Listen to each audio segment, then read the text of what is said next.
Hello everybody, it's EzraTime here. Welcome back to another John Wick review video. And today we are going to review John Wick Chapter 3 Parabellum, again leading up to John Wick Chapter 4, which is going to be released next Wednesday for me. And yeah, so just to start, I think this is personally my favorite John Wick movie, because he has a lot of action, obviously, we're going to talk about later. But yeah, I heard that a lot of people said that this movie wasn't very good, to some people, because apparently there is no story, it's just all action, which yeah, it's true, like the story is just like all over the place, it's like John Wick is going to New York to like to the elders and then like going back to New York again. It's just like it's just going back and forth between two location, I think, and then that's it, and the thing is that yeah, the story was not really there in my opinion. Like there is some driven for John Wick character, to move forward, obviously, gain his freedom again. But of course, it wasn't very. It doesn't lead to anywhere, to be honest, But I still like it, But of course, the chapter 3 start immediately with immediately where chapter 2 ends, where Winston give like John Wick an hour to like escape, I think, to go to the safe place before the excommunicado like affect him, and then obviously the contract, and yeah, it's great because the very first 20 to 30 minutes of John Wick Chapter 3 is like the best one for me because again, it started immediately after chapter 2 ends, and obviously when chapter 2 ends, I was like super hyped to see where it's going, and chapter 3 just start immediately, like immediately start with the action sequences, and it's just great. And obviously, you see John Wick just like going around the New York City. It's really funny to see him going around the New York City, like really anxious, because obviously the time is like closing on him, and then eventually he has to fight a guy in the library, which is an NBA player, I think, right? Arners, right? And yeah, it's a great fight scene in my opinion. Like it's a great first fight scene. Oh yeah, played by Boban Marjanovic, I think, which is again an NBA player. Um, and yeah, and of course, this is the first time where I think he gets stabbed in the shoulder, I think, right? Because he fight the tall guy, obviously. And then he breaks the guy's neck with a book, which is awesome in my opinion. Like John Wick used like any kind of tool at this point. He used pencil, now he used books. I'm really wondering what's he gonna use, in chapter 4. What unique things that he's going to use against the opponent in chapter 4. But yeah, it's great. It's a great fight scene, and then obviously he has to see a doctor. And I forgot to mention this doctor in the first movie as well, because this doctor is also the same doctor who appear in the Matrix movie. So not only you got Keanu Reeves and Lawrence Fishburne, obviously you reunite. You also got the doctor who plays, the keymaker, I think, right from the Matrix sequel, returning in this movie, and the first one. It's great, it's a great little scene, and then they help each other, and obviously the action just started immediately after 6 p.m., and John Wick just pretty much got chased by these Hong Kong tribes, I think, right, or like Chinese tribes, and then a fight scene broke out, like the first big fight scene broke out in the knife, like I don't know, shop, I think, right? I don't know what it is, like an antique shop maybe, right? And it's great, like it's the first big fight, I was like, wow. When I first watched that, I was like, wow, man, this movie just started and then it immediately go to this like big action, with just them throwing knife at each other. Like it was great in my opinion, because again, like you when John Wick is actually doing an action sequence, it's like again the camera sits still. Keanu Reeves is doing his own stunt, obviously, and because of that, it's just really really great, man, to see to see John Wick and then like the other gang member throwing knife, and then obviously I like the little detail where not all the knife like stick to the body, obviously, because you see when you have in other movie, then yeah, the knife is going to stick on the body every single time, but in this one you can actually see a couple of knife that actually hit John Wick, but it didn't exactly stab him, it didn't actually stick with him, and I think it's great, it's a great little detail.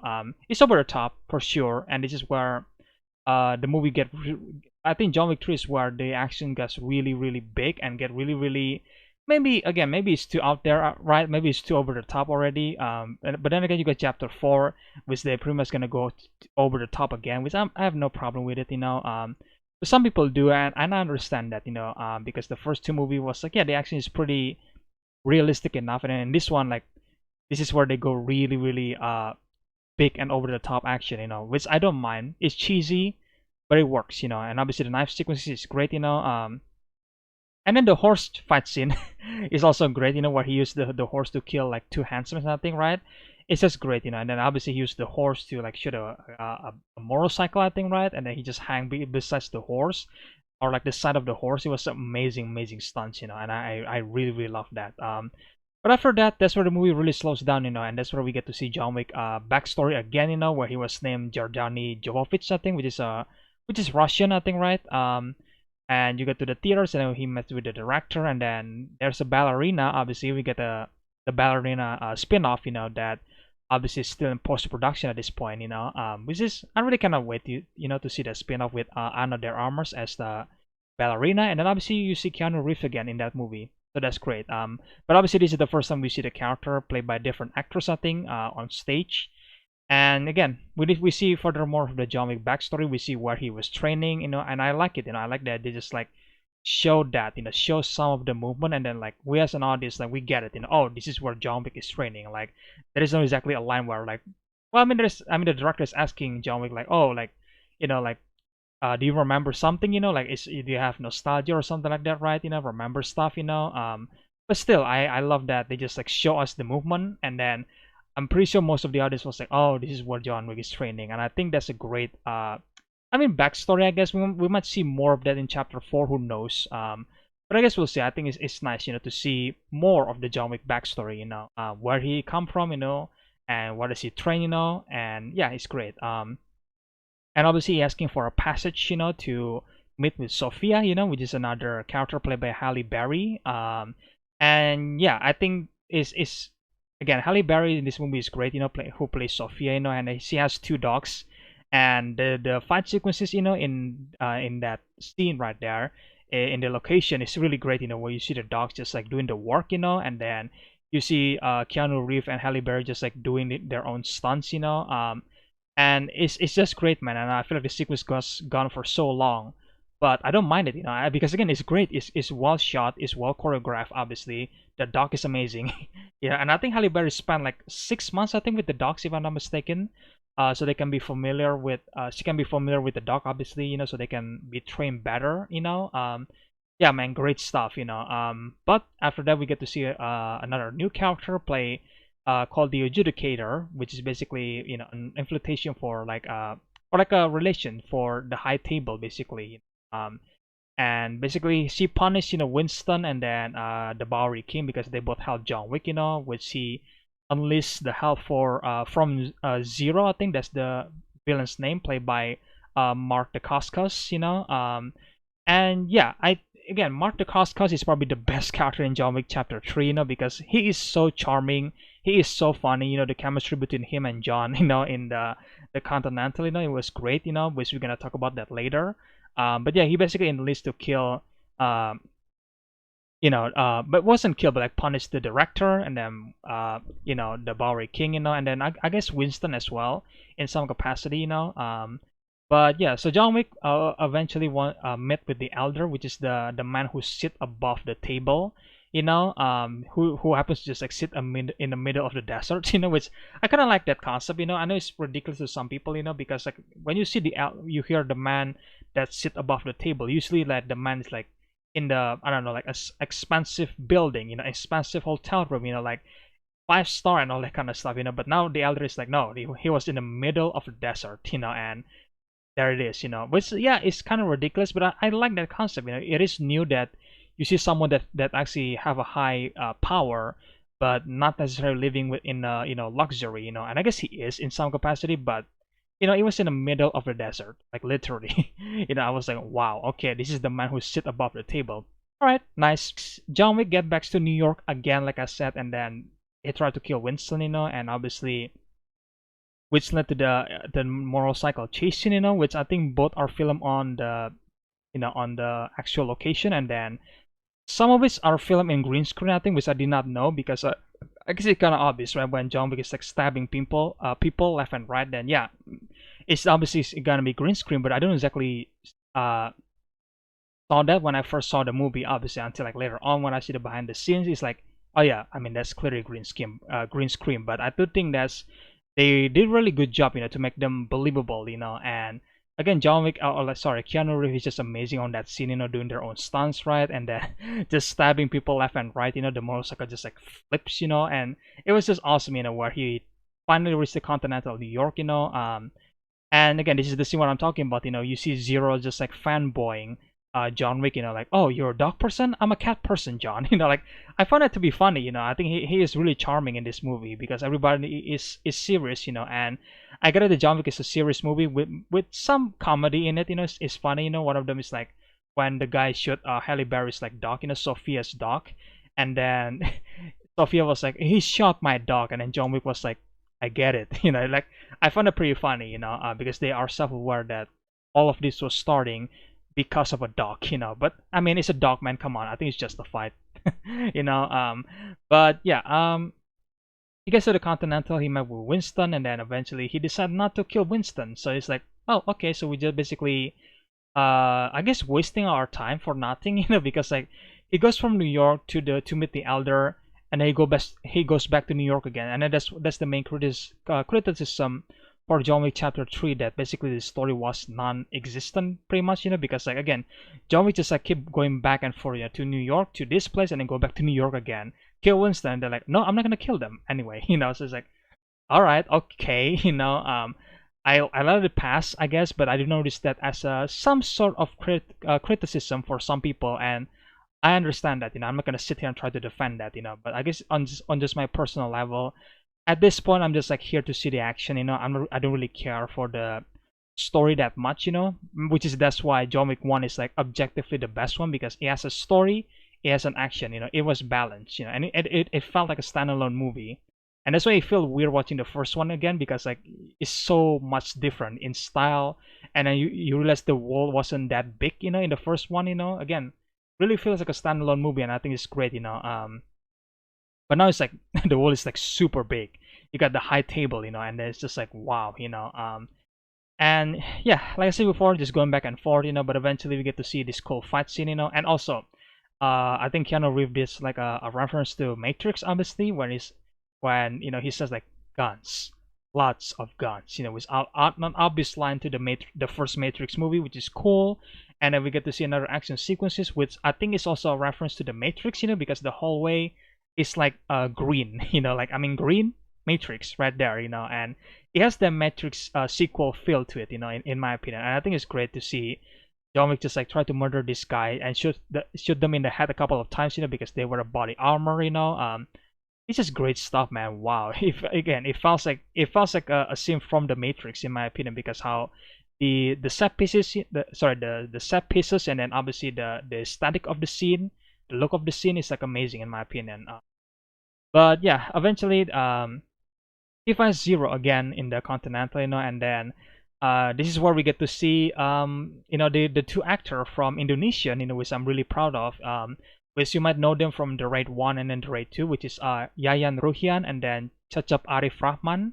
Yayan play Mad Dog obviously in the first one, this, and then in the Raid 2, Cecep Arif Rahman play the assassin, the final boss fight where he fight with Iko Uwais in that the Raid 2, and I'm really glad to see the two of them here fighting Keanu Reeves, and then they even speak Indonesian, so like that's nice, to see them fight scene again. I mean, I guess some people does criticize that it seems like they really nerfed the two of them, because like that Yayan and Cecep move really fast, in the Raid movies, but obviously in this one they fighting Keanu Reeves, and Keanu Reeves wasn't like, he's not moving that fast, because he was in the 50s obviously. So that's why I think Yayan and Cecep has to slow down their movement, and then yeah, you can really feel that they're like slowing down their movement a lot, because especially if you want the Raid 1 and the Raid 2, you know how fast these two are, like how fast and vicious these two are, and obviously in here they're like slow, they have to like pretty much like let keep up with I guess Keanu Reeves movement, which is just like again slow down and all that kind of stuff. But nevertheless, I really enjoyed that scene, I think it's great to see this two actors pretty much making out in Hollywood movie, and yeah, hopefully we get to see more of them in the future Hollywood movie, either it's gonna be another project with Keanu Reeves or like maybe something else in the future, because I don't think Yayan Ruhian and Cecep Arif Rahman deserve, a big chance, for I don't know, like for big action sequences, you know. And for John Wick Chapter 3, it was nice, you know. It was a fun scene, even though they're like really slowing down their movement, which again makes sense. So I have no problem with it, you know.